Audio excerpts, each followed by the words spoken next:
Bien. Vous connaissez peut-être le récit d'Ichigo, lycéen rebelle dont les cheveux aux couleurs de feu, rarement observés au Japon, imposent à son esprit l'attribut contestataire qui porte sa volonté. Dans le monde d'Ichigo, les fantômes n'ont pas pour vocation de cohabiter avec les humains.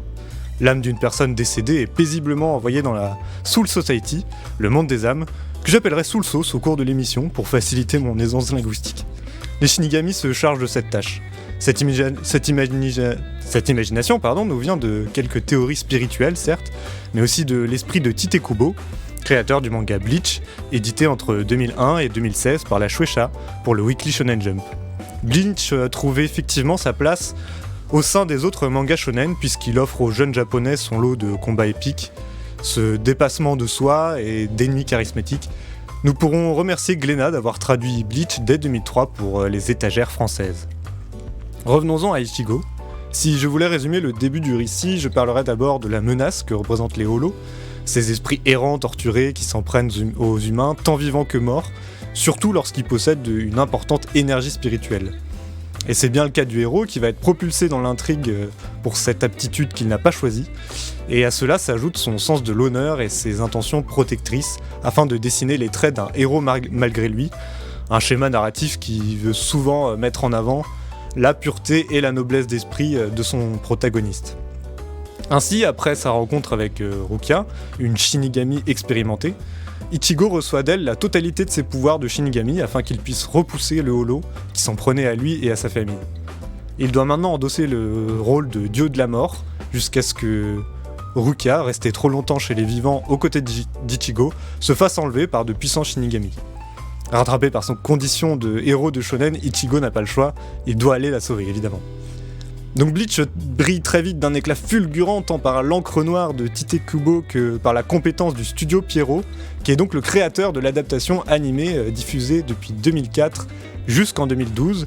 Donc à l'époque, le studio Pierrot signait cet animé avec l'expérience de Noriyuki Abe, qui était déjà reconnu pour avoir réalisé la série Yu Yu Hakusho en 92, mais aussi GTO 8 années plus tard.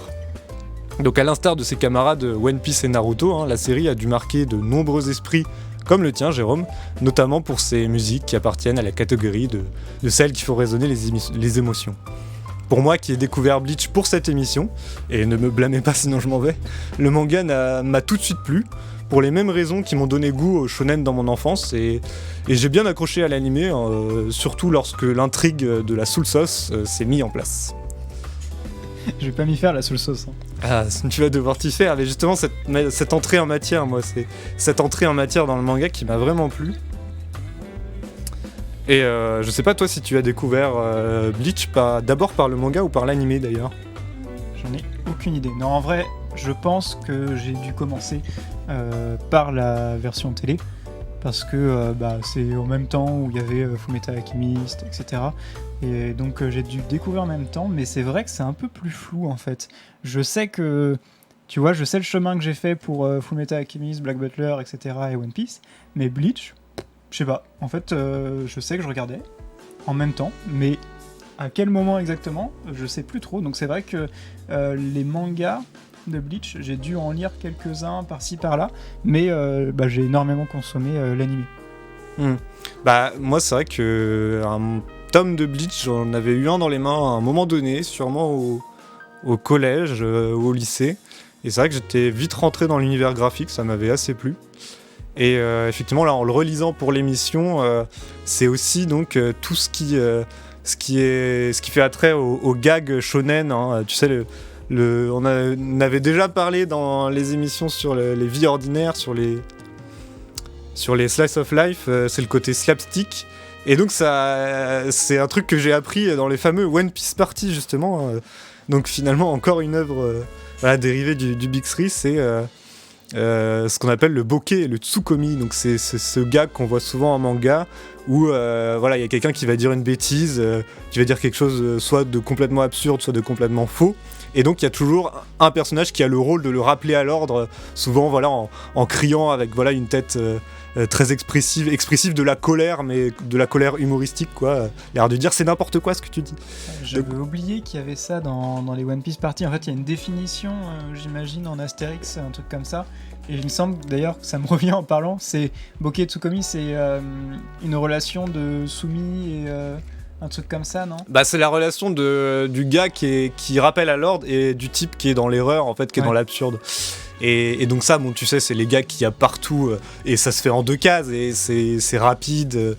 Et moi, c'est ça qui m'a plu, c'est rentrer dans cette histoire-là, aussi via ce type de récit qu'on connaît bien, justement, à ces shonen-là, en fait. Et ensuite... voilà, c'est ce qui permet aussi d'avoir quelque chose de divertissant quand on commence un tome, avant de rentrer dans une intrigue sérieuse.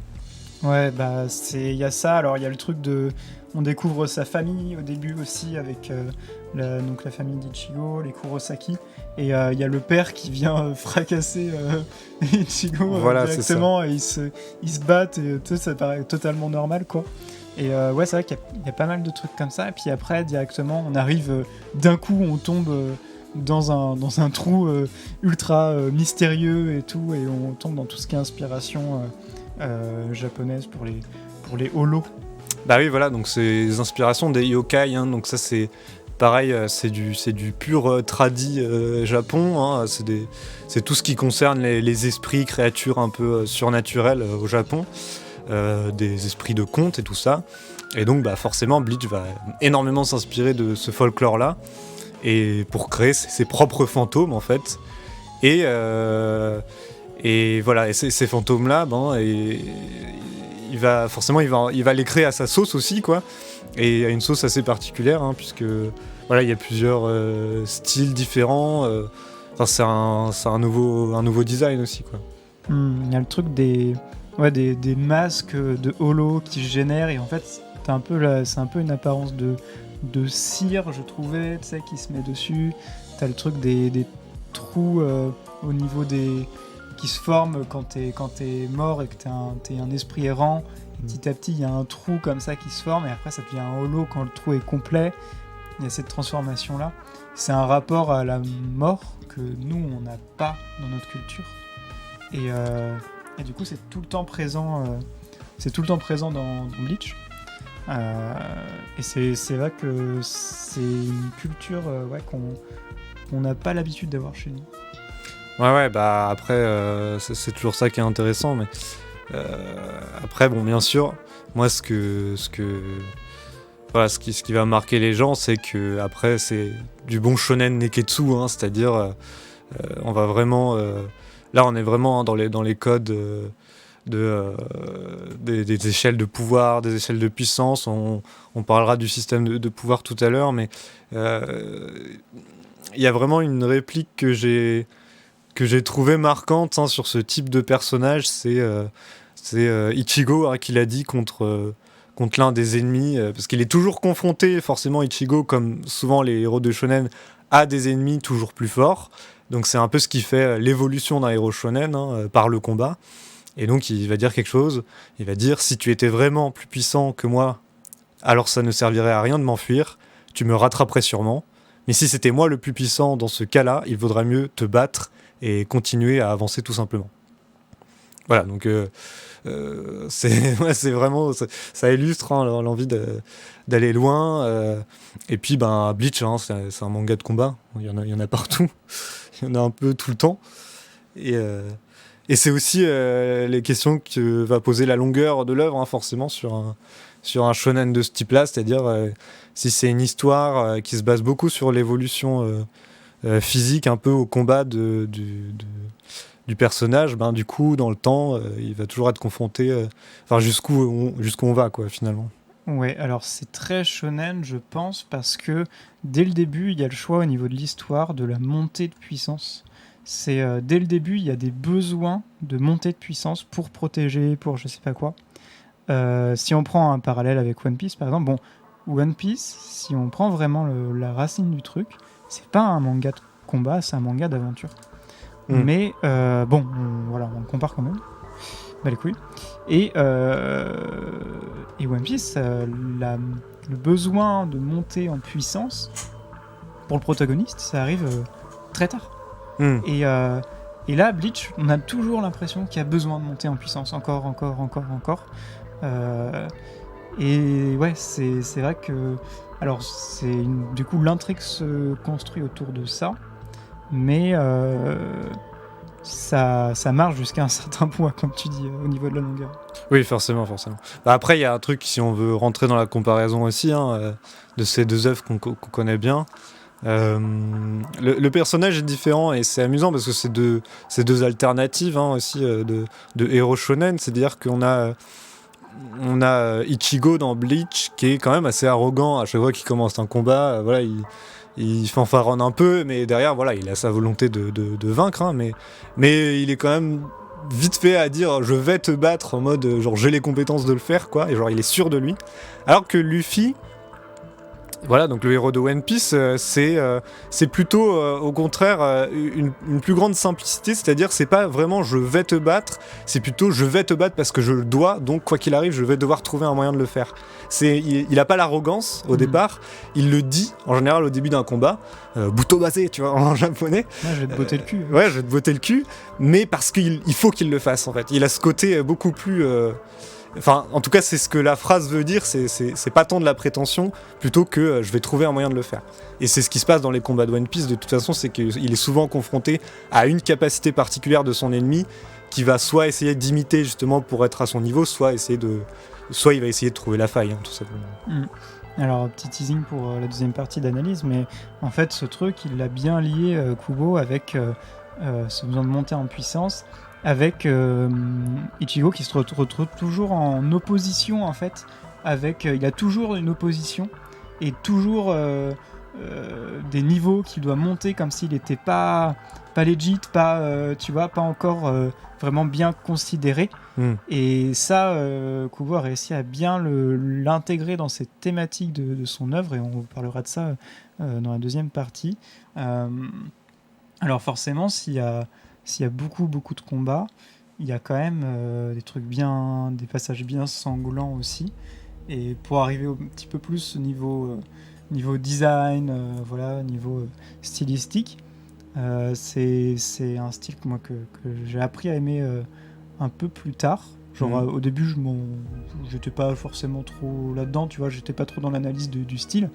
Et quand tu regardes un petit peu de plus près, rien que le chara-design des personnages, Kubo, c'est un auteur, mais c'est avant tout un dessinateur qui aime dessiner des personnages. Ça, ouais. C'est sûr. Ouais, non, bah, ça se voit à chaque page. Il fait énormément de pages complètes, donc avec une seule case, donc de pages entières où il va montrer son personnage, donc n'importe lequel, des personnages particuliers, intéressants, importants dans l'histoire.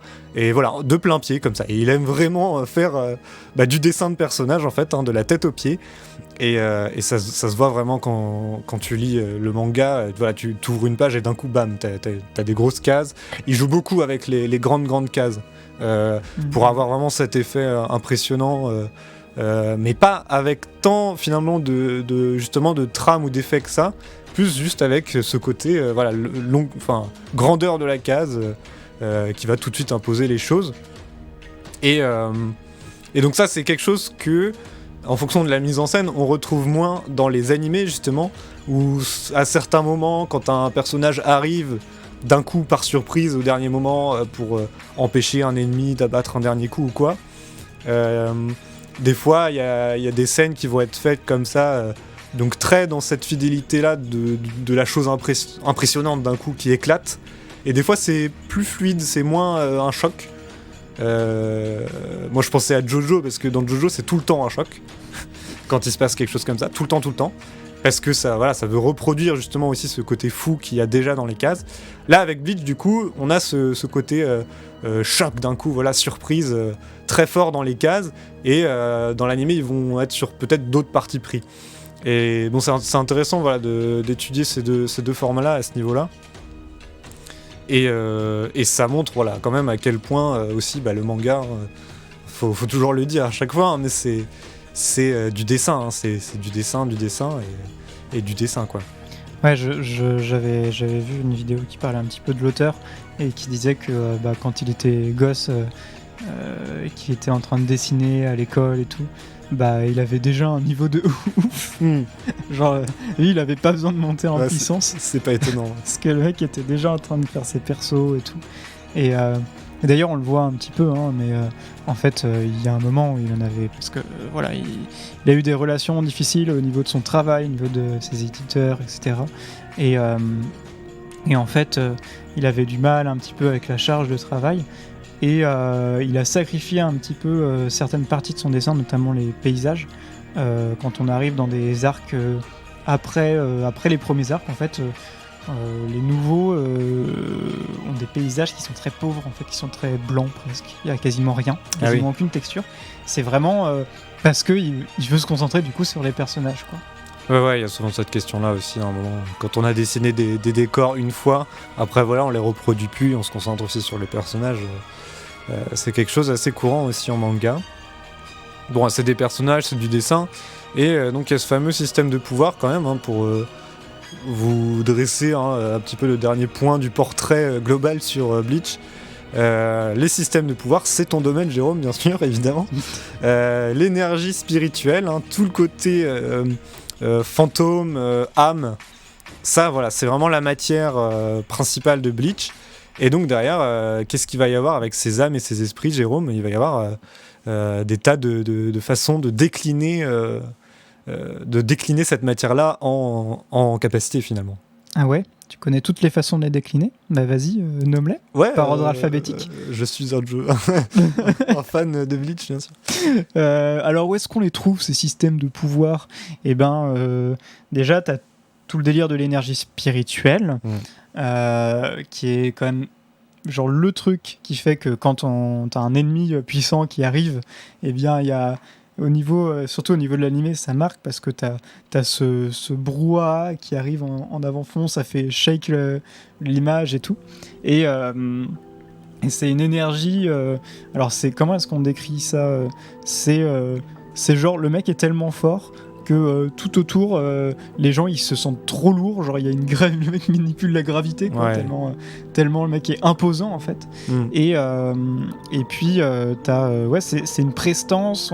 On l'a comparé au haki un petit peu.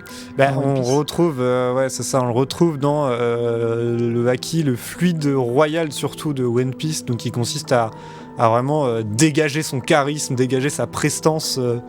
Sa présence sociale, mentale sur les autres, tellement fort que ça va créer des évanouissements. Et ben là, on est un peu là-dedans aussi quand même.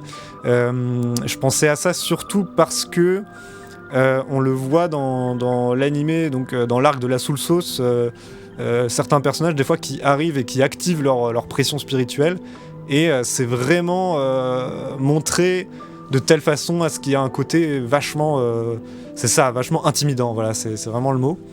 Et donc il y a aussi ça dans les Hatsu au départ, dans Hunter x Hunter, quand ils découvrent ce que c'est que le Hatsu. D'abord ils ont la vision offensive du Hatsu là, quand ils sont dans la tour d'entraînement, et que il y a l'un des antagonistes principaux, et dont j'ai oublié le nom, quel scandale, qui a en gros placé son espèce d'aura malfaisante, enfin aura agressive. Voilà, c'est vraiment le principe d'aura qui met la pression.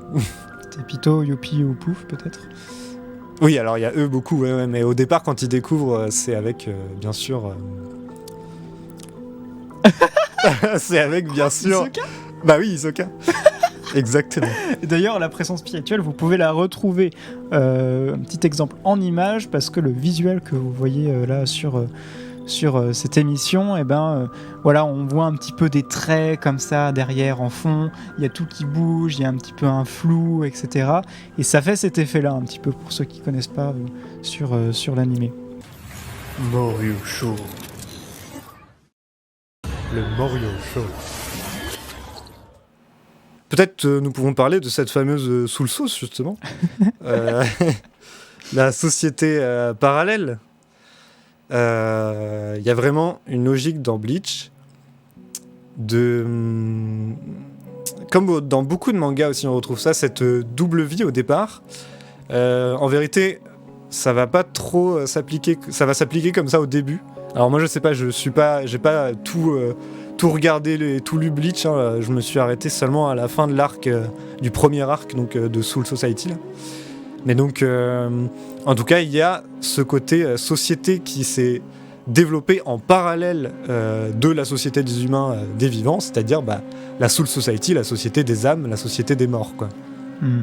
Et c'est marrant parce que quand on voit ça, on a directement au niveau de l'architecture, mais pas que, on a directement ce rapport au Japon, vraiment au Japon ancien, Japon féodal, qui ressort direct. Genre quand tu vois les bâtiments et tout comme ça, même du coup forcément t'as la façon de s'habiller de certains personnages. Là je suis en train de voir parce qu'on a l'écran cathodique qui diffuse à côté de nous les épisodes de Bleach, et on voit le personnage genre de Uraharara qui prend genre qui arbore en fait un kimono avec ce petit, c'est un chapeau, mais c'est un truc vraiment typique japonais, tu vois. Ouais. Et du coup, quand on voit ça donne vraiment cette vibe d'une société qui est restée la même depuis très longtemps. Bah oui, et puis il y a énormément ce rapport-là à l'ancienneté, parce qu'effectivement, donc, tous les Shinigami sont en kimono, en fait, et donc il y a énormément ce rapport aux deux entités principales de combat japonaises qui sont donc les samouraïs et les ninjas, c'est-à-dire donc les samouraïs qui sont la main armée, vraiment les soldats, les guerriers, et puis les ninjas qui sont plus souvent sur les missions de type espionnage, sur les choses de l'ombre plutôt. On garde encore cette architecture-là avec une hiérarchie, évidemment, une hiérarchie très respectée dans la Soul Sauce, quoi.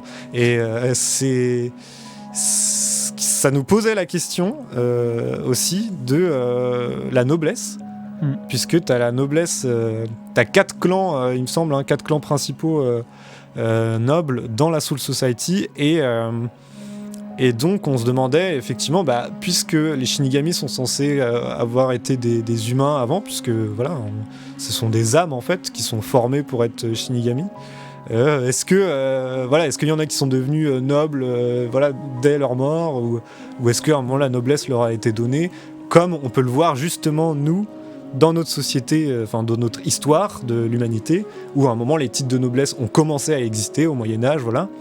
Et là c'est comme il n'y a pas de génération et que les Shinigami ne meurent pas, et du coup c'est comme s'il y avait un noble originel, quoi, qui est encore vivant là et qui a un haut rang du coup dans la société.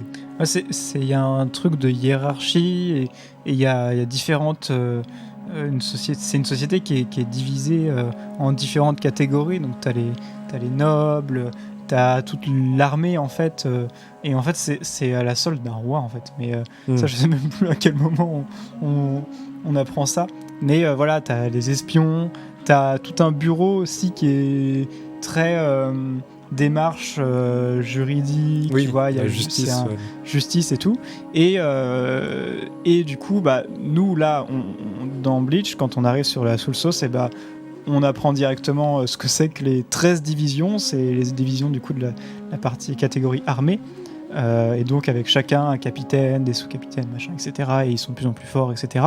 Et ils ont toutes leurs particularités aussi, chaque division.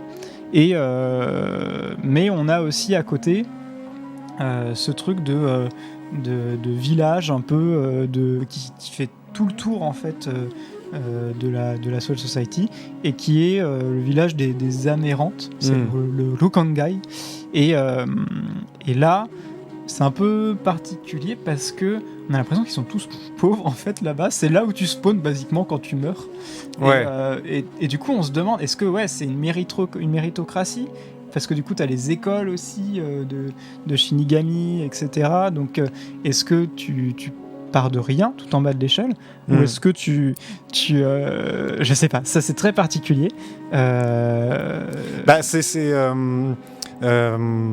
Effectivement, il y en a certains qui passent de l'autre côté, quoi, qui meurent, qui arrivent là, qui sont donc ils expliquent que quand tu meurs, ton âme n'a plus de rapport forcément avec les âmes de ta famille, dans le monde réel, c'est-à-dire du coup t'es réaffecté à une nouvelle famille, machin, et tu peux mettre des années avant de retrouver l'âme de ta mère, de ton père, qui serait mort avant toi. Donc t'es réaffecté à une nouvelle famille, tu t'attaches à des nouvelles personnes, voilà. C'est vrai que c'est un peu particulier, voilà, c'est vraiment le ticket pour un nouveau monde, quoi. Et on me donne peut-être un travail, ça se trouve. Enfin, on sait pas quel genre de travail ils ont besoin de faire, puisqu'ils ont pas besoin de manger. Y a que les Shinigami qui ont besoin de reprendre de l'énergie. Mais voilà, donc c'est vrai que c'est assez rigolo. C'est une vieille société en fait qui est restée un peu du coup arriérée dans sa façon d'être structurée. Et donc là, je suis en train de te faire un petit coup de coude là pour transitionner là un petit peu. Pour de là. vrai, bah oui. Ouais. C'est que cette société, d'où vient-elle ? Enfin, quelle inspiration a-t-elle ce côté deux mondes, avec le monde des âmes et les âmes donc qui passent d'un monde à l'autre, évidemment donc sans les corps. Les âmes sont les seules à pouvoir voyager d'un monde à l'autre. Et ben ça trouve des inspirations notamment dans l'hindouisme avec le principe du cycle de réincarnation en fait, où voilà, quand tu meurs, ton âme va aller ailleurs et puis va retrouver forme dans le monde des vivants. Parce qu'il parle de réincarnation au début de Bleach. Je sais pas si ça s'observe après. Je pense pas beaucoup. Ouais. Mais en tout cas, les inspirations sont un peu là. Et bon, ce cycle de la vie, de la réincarnation, on le retrouve aussi dans d'autres religions. Et voilà, bon. Et ce rapport à la religion, ça nous fait aussi penser à tout ce qui concerne la sagesse, disons l'élévation de l'esprit, dans un sens spirituel, puisque tout le monde va... quand les gens vont dans la Soul Society, ceux qui deviennent Shinigami donc ne se réincarnent pas, soit ils peuvent mourir dévorés par les holos, et là c'est le seul moyen d'avoir son âme détruite, dévorés par les holos. Mais en général, quand ils sont bons, ils survivent, et puis ils survivent 1000 ans, 2000 ans, et à l'infini si on veut. Donc il y a ce rapport à la sagesse due à l'expérience. Et ça, c'est intéressant dans un shonen, puisque Ichigo, qui déjà est un lycéen, donc un jeune, une jeune pousse quoi, sur Terre par rapport à un doyen qui aurait 80-90 ans, c'est déjà une jeune pousse, et justement c'est le principe des shonen, c'est d'avoir des héros qui ressemblent aux lecteurs. Et en plus de ça, là il va se retrouver dans une société où il y a des gens qui ont carrément 1000 ans de plus que lui, donc il y a encore plus cet écart en fait de sagesse finalement, si on le prend comme ça. Mais lui il va défier ça. Et voilà. C'est ce que dit Byakuya, donc c'est l'un des Shinigami au départ, qui a énormément d'expérience, qui est capitaine et tout ça. Et il dit tu arrives 1000 ans trop tôt pour être tué par mon Bankai. Donc, en gros, il y a vraiment, il y a tellement d'écart entre nous, tellement t'es jeune, toi tu viens à peine de naître en fait, alors que moi je suis une âme depuis tellement longtemps quoi. Tu mérites pas ma full sauce quoi. Ouais, voilà, c'est exactement ça en fait. Et alors du coup cette différence d'âge et ces règles qui sont imposées quand tu prends ce statut en fait, parce que en fait quand il devient Shinigami, Ichigo, il fait partie du coup d'un coup de cette société, de la Soul Society, et donc d'un coup il se voit imposer plein de règles qui sont établies depuis des années, et lui il va dire non et ils vont se rebeller.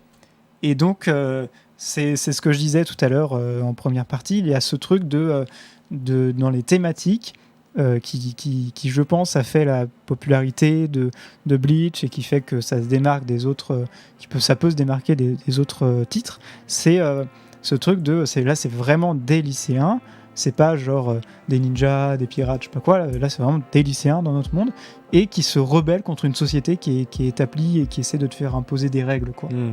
Justement, j'ai parlé de Byakuya, c'est le Shinigami qui incarne le respect des lois, et il a des raisons pour ça. Et il va incarner cette austérité d'obéir aux lois parce que il faut qu'il y en a qui le fassent, quoi. Il faut que... Et il y a aussi la notion de justice subjective.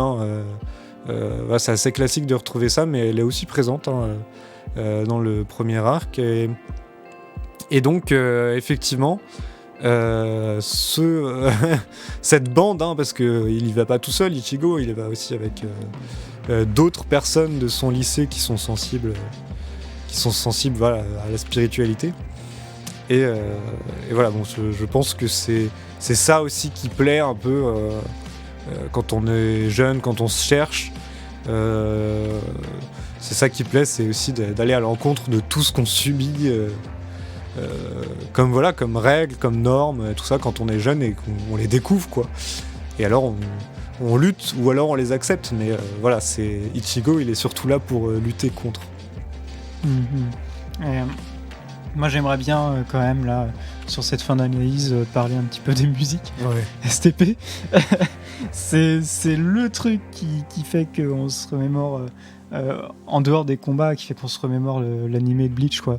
C'est vraiment les musiques qui sont mais tellement particulière. J'arrive pas, j'ai essayé hier soir de rechercher une vidéo, je m'étais trop marré dessus. C'est genre un mec, le titre c'est quand tu regardes pour la première fois Bleach, et genre le mec est posé sur son canapé normal et tout, et là il y a les musiques de Bleach qui sont genre trop criardes et violentes des fois, et qui arrivent comme ça sur la télé, et le mec il fait un saut de 3 mètres en mode what the fuck et tout.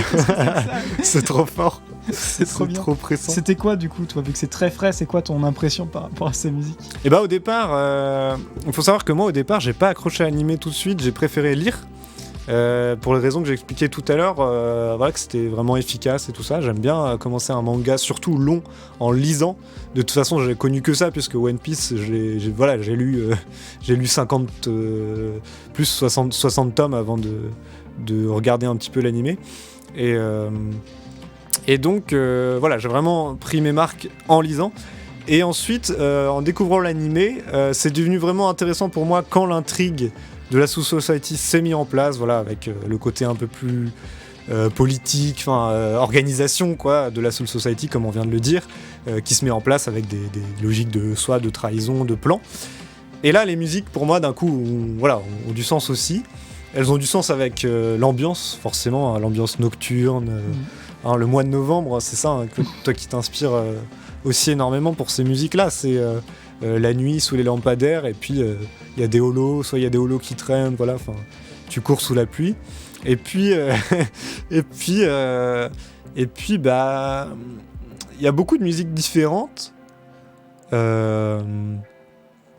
y en a certaines qui marquent, c'est sûr. Après, je pense que c'est pas dans cet arc-là qu'il y a un vrai développement, comme tu m'avais expliqué, de Shiro Sagisu, donc le compositeur qui a vraiment construit ses musiques pour qu'il y ait des inspirations qui évoluent au fil du temps là. Ouais, sur les arcs d'après. Mais c'est vrai que même sur les premiers, en fait, moi je trouve ça assez formidable. C'est des musiques qui sont tellement marquantes par le fait que on entend ça nulle part ailleurs. C'est trop rafraîchissant, et j'espère qu'ils vont faire ça pour le retour de l'animé là. Ouais, bah c'est clair qu'ils ont intérêt effectivement de mettre des musiques. Mais après, t'as le côté, je sais pas, toi t'as découvert ça assez jeune aussi. Il y a forcément le côté attachant des musiques. Oui et non. Ah ouais ? Ouais, je le regarde vraiment avec un œil nouveau là. Et je trouve, avec l'objectivité là que je peux avoir, c'est vraiment particulier. C'est très particulier, et en fait on a l'impression qu'il met les potards à fond chez Osagisu, genre s'il y a un danger, il y a un ennemi qui arrive et faut montrer que voilà, c'est menaçant, il va te faire un truc criard et tout, genre comme ça. Ouais, fort, ouais. Et quand il y a un moment triste ou voilà, et ben là il va te mettre du piano, du violon, tu vas chialer ta mère quoi.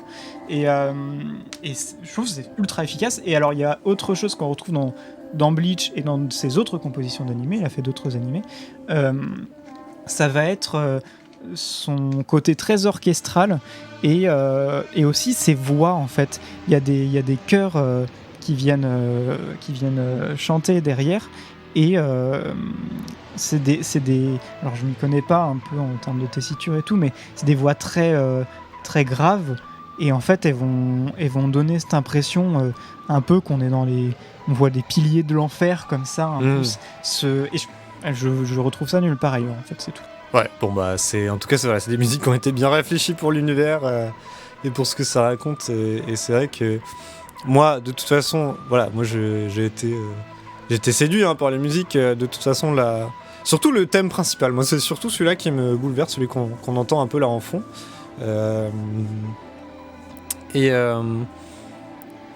ce qui est un peu moins, ce qui fait un peu moins l'unanimité, c'est le rapport opening-ending. Il y a un opening qu'on trouve très sympa, le premier, qui est particulier, qui colle bien à l'univers.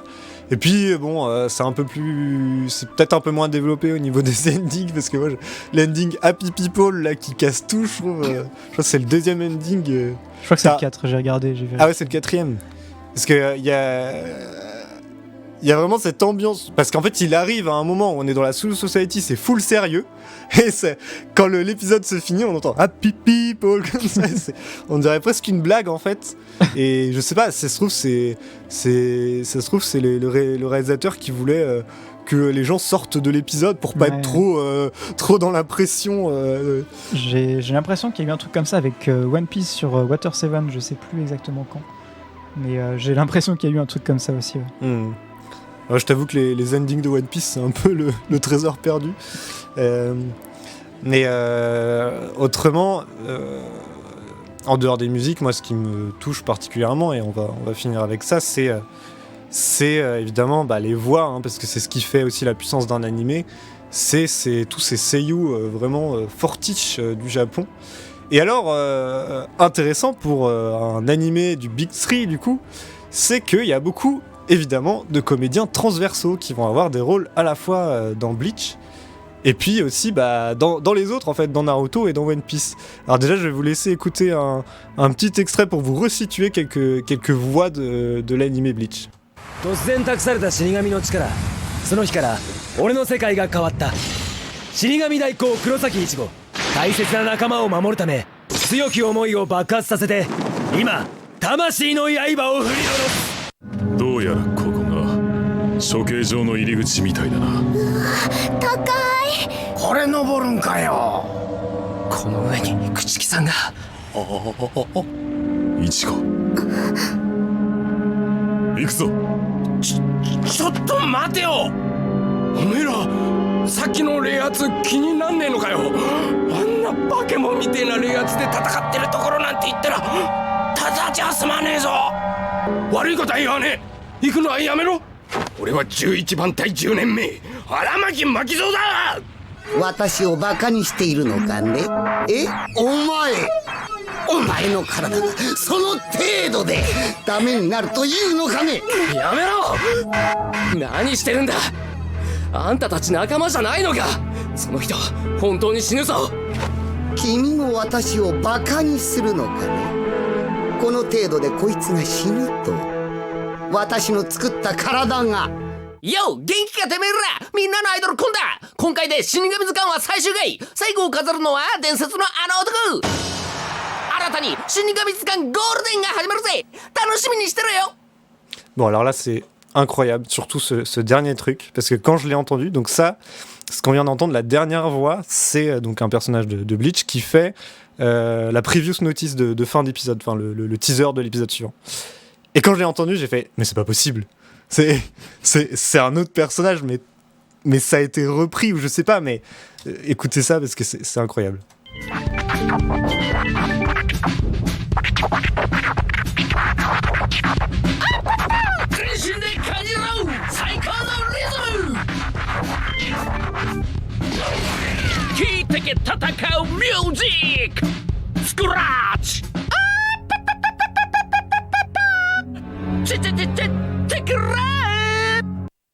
Voilà, donc c'est Apu dans One Piece. Cet acteur, c'est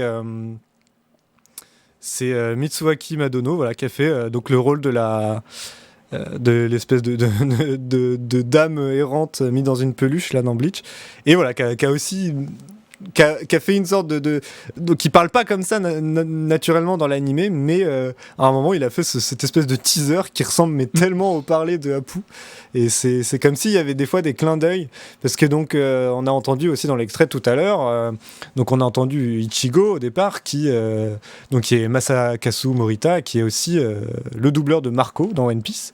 Donc voilà, hein, il y a toujours une transversalité.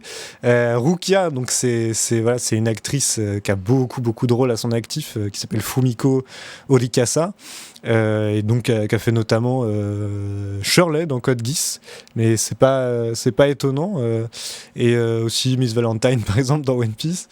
Et ce qui est assez marquant, on retrouve donc une voix assez particulière. Je pense qu'on aime bien ici au Moriyosho, c'est Wataru Takagi, puisque c'est donc la voix de Ganju, et qui est la voix de Okuyasu quoi, dans Jojo. Donc et on le sent là, par contre, c'est vraiment la voix qu'on a entendue tout à l'heure là, de Kaïd un peu toujours vénère là. Et bon, c'est aussi lui qui fait la voix de... Mais je crois qu'on l'avait déjà dit quand on en avait parlé de la partie 4, mais qui joue la voix de Knuckle dans Hunter x Hunter. Voilà, donc personnage hautement voilà, dans la force physique aussi, enfin dans le côté énergie pure. Et puis moi, ce qui me fait marrer, c'est un personnage qui pour l'instant...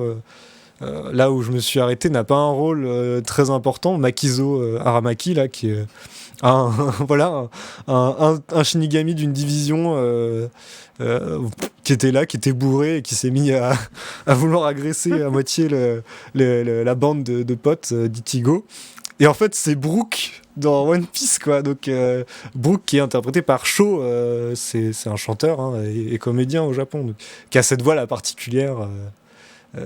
Voilà, avec un timbre particulier. Bon, il y en aurait plein d'autres. Si vous voulez vous amuser, vraiment, allez sur Wikipédia et voyez les doubleurs, parce qu'il y a tellement voilà, c'est logique. Ils participent à One Piece, ils participent aussi à Bleach, et il y a aussi Ishida qui joue Ishida dans Bleach, qui est aussi Sasuke dans Naruto. Donc, enfin voilà, c'est plein de trucs comme ça. Et petite fun fact. Pour la version française, puisqu'on en parle à chaque fois évidemment, très chauvin au Moriyosho. Non, mais la version française, donc chez Kazé, parce que c'est Kazé qui s'est occupé de la licence française de l'animé. Et il y avait David Maurier en directeur artistique de Kazé à ce moment-là. Et David Maurier, c'est le type là qui a fait là, plein de vidéos YouTube et tout ça, qui était avec Monsieur Poulpe aussi à un moment. Et voilà, il était là à ce moment-là, et donc je savais pas moi, bon, je le connaissais pas énormément ce type, mais je savais pas qu'il avait un lien comme ça assez fort en fait avec l'univers manga animé. C'est fou, mais David Maurier chez Kazé quoi. Voilà, on les retrouve partout.